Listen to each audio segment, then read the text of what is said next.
दोस्तों, टेक्नोलॉजी और technical concept से जुड़े रहने के लिए आप हमारे चैनल को सब्सक्राइब करिए।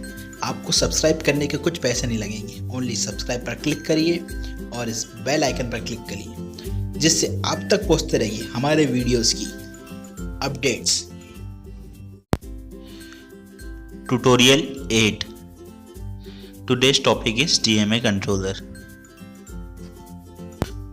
दोस्तों, सबसे पहले जानेंगे हम DMA कंट्रोलर होता क्या है।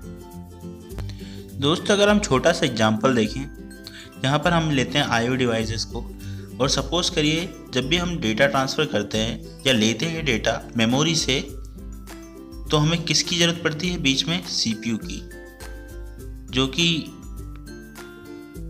किसी और प्रोसेस में लगा रहता है। दोस्तों, यहाँ पर ये सिनारियो है कि हम डेटा ट्रांसफ़र कर रहे हैं, तो आप ये बताइए कि प्रोसेसर यूज़फुल है कि नहीं इस प्लेस पर। दोस्तों, इसी प्रोसेस में अगर हम ये सोचें कि हमारे पास जो CPU है वो दूसरा कोई काम करे, इस जो हम डेटा ट्रांसफ़र कर रहे हैं मेमोरी से ले रहे हैं और दे रहे हैं IO डिवाइस में, तो इसमें इंक्लूड ना हो, तो हम इसके लिए एक ऐसा काम कर सकते हैं कि अगर हम CPU को बाईपास कर दें, मतलब ये कि हम डायरेक्ट कनेक्टिविटी कर लें किससे? मेमोरी से IO डिवाइस के बीच में।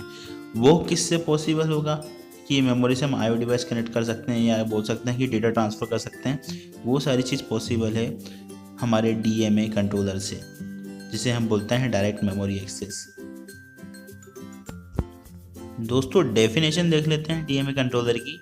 बहुत ही इम्पोर्टेंट कंसेप्ट है जो कि हमेशा एग्जाम में आता ही है। DMA कंट्रोलर हो गया या DMA हो गया, और इसमें ही बच्चे घबराते हैं। तो हम देखें इसकी डेफिनेशन क्या होती है।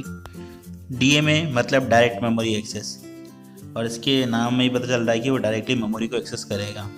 ये अलाउ करता है इनपुट आउटपुट डिवाइस को, जो कि सेंड और रिसीव कर सके डेटा डायरेक्टली कहाँ से?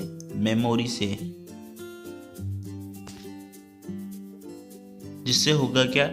CPU दूसरा काम भी कर सकता है और ये प्रोसेस जो है वो स्पीड अप हो जाएगी, है ना। और अपन इसमें बाईपासिंग कर लेते हैं CPU की। ये सारी प्रोसेस मैनेज कैसे हो पाएगी?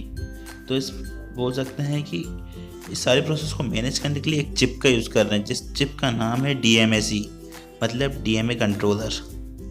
अगर हम छोटा सा आर्किटेक्चर डायग्राम देखें DMA कंट्रोलर का,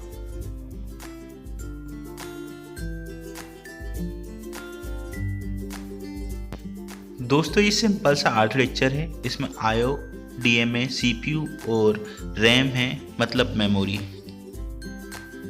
और छोटे छोटे की पॉइंट देख लें, जैसे BG मतलब बस ग्रांट, PR मतलब बस रिक्वेस्ट। वहीं अगर हम देख लें RD मतलब रीड, और WR मतलब राइट।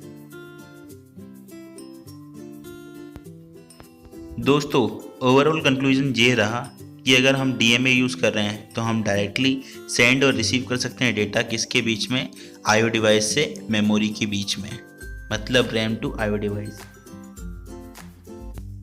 दोस्तों, अगर आपको थोड़े से भी कंसेप्ट समझ में आए DMA होता क्या है, तो प्लीज़ लाइक कर दीजिए, सब्सक्राइब कर दीजिए, शेयर कर दीजिए और कमेंट भी कर दीजिए।